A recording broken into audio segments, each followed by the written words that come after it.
Africa is a large continent home to immense culture and history.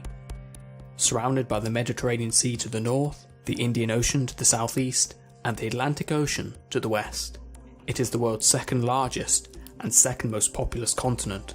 It contains 54 countries and is extremely diverse in terms of ethnicity and language. The borders of these countries were largely decided by European nations during the late 19th and early 20th century in what is known as the Scramble for Africa.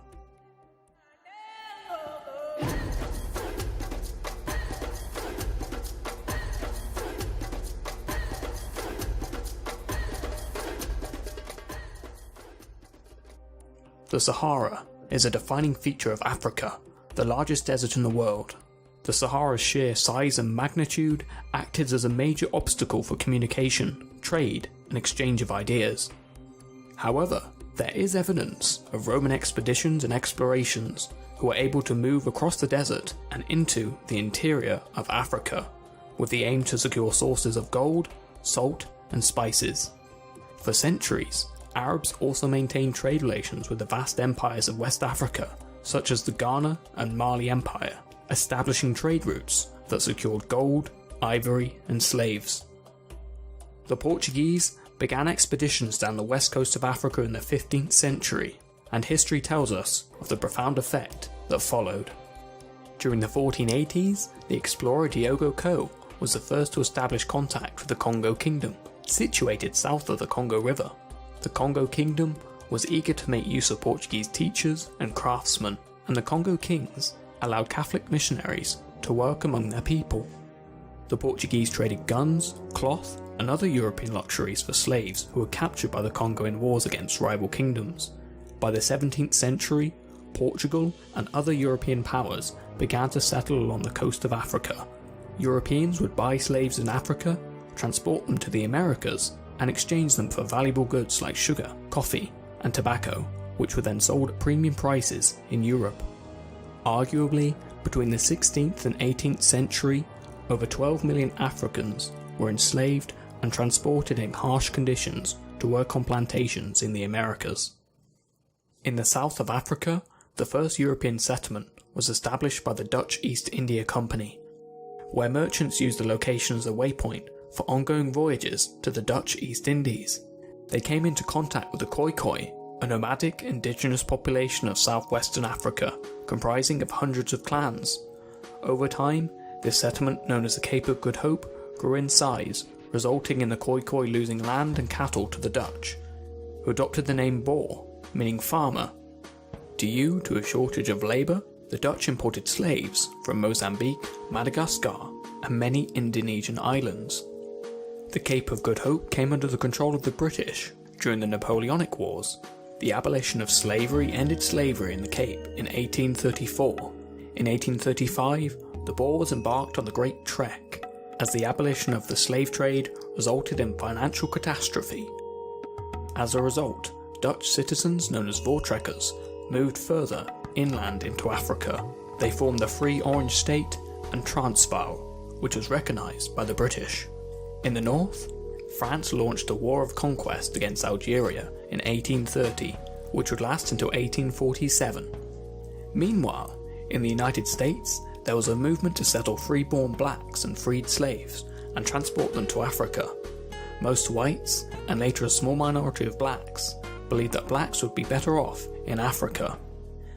The American Colonization Society began transporting them to the closest point of Africa to establish a colony in 1822.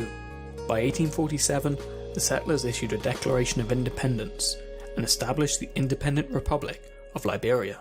The construction of the Suez Canal in 1869 verified its importance as a route for trade with India and China. And in 1882, Egypt was occupied by British forces during the Anglo-Egyptian War, subsequently revealing the potential riches that Africa offered. There were several European explorers who explored the continent. Perhaps one of the most famous was David Livingstone, a Scottish missionary who attempted to convert the natives he encountered to Christianity and strove to find the source of the Nile. Henry Moult Stanley was famous for his exploration of Central Africa, he worked for King Leopold II of Belgium and helped map out the Congo region. So why were there no major explorations into the interior of Africa before this? Well, there were limited seaworthy rivers, tropical diseases, hostile natives, and weapons were not as advanced as they were in the 19th century. During the 19th century, most European powers experienced a dramatic growth of productivity triggered by industrialization. European countries overproduced goods and were consequently searching for new markets. Interest turned towards the acquisition of land in order to grow agricultural products for European markets.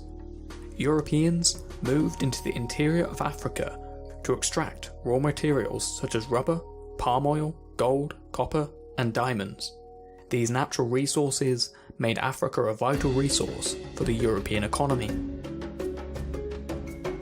Between 1884 and 1885, the Berlin Conference was called by German Chancellor Otto von Bismarck.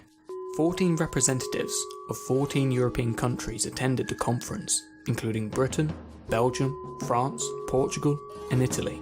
Notably, no African representatives were invited.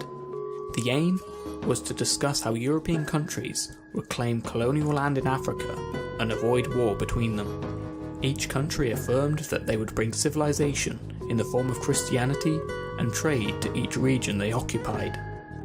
Although most of these African colonies were controlled by nations, the Berlin Conference allowed King Leopold II of Belgium to become the sole ruler of a vast area that is today the Democratic Republic of the Congo.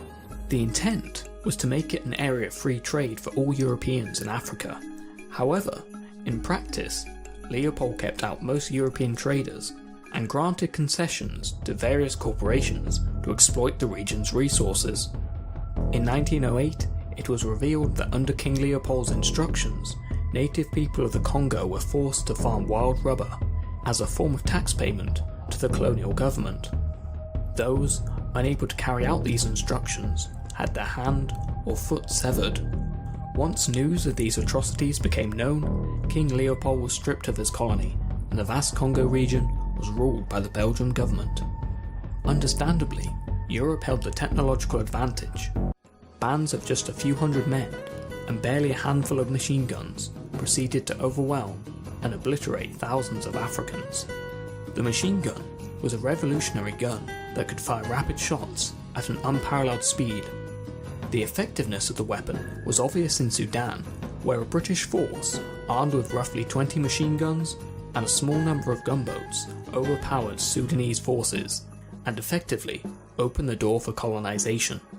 But the Europeans, in their quest to carve up the continent, would encounter resistance. By the early 1880s, Abyssinia, or modern-day Ethiopia, was in danger of invasion from the British, French, and Italians. Abyssinia's emperor made a decision to exploit European rivalries. After minor concessions to France in return for weapons, Italy grew nervous of the growing French interest in the country and offered the emperor Italian weapons. Throughout the 1880s, Abyssinia grew stronger and stronger, securing more modern weapons from the British and Russians. In 1889, Italy claimed Abyssinia as an Italian protectorate. The emperor rejected this. Italy, craving the glory of victory, ordered its troops into battle in 1894. Outnumbered, the Italians were defeated, and in 1896, Abyssinia remained independent. The British encountered resistance in South Africa against the Boers. They had previously recognised the independence of the Boer republics, but the discovery of diamonds and the potential of a German-Boer alliance led to war. The Boers used guerrilla warfare and utilised their skills of marksmanship to hinder British advancement, but in the end, British forces prevailed. Great Britain dominated the African continent with the control of Egypt, South Africa, Nigeria, and the Gold Coast. The French occupied vast expanses of West Africa. The Germans controlled modern-day Tanzania, as well as Namibia.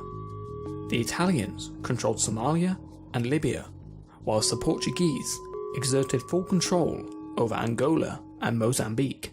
By 1914, 90% of Africa had been divided between 7 European countries, with only Ethiopia and the African American state of Liberia remaining independent nations.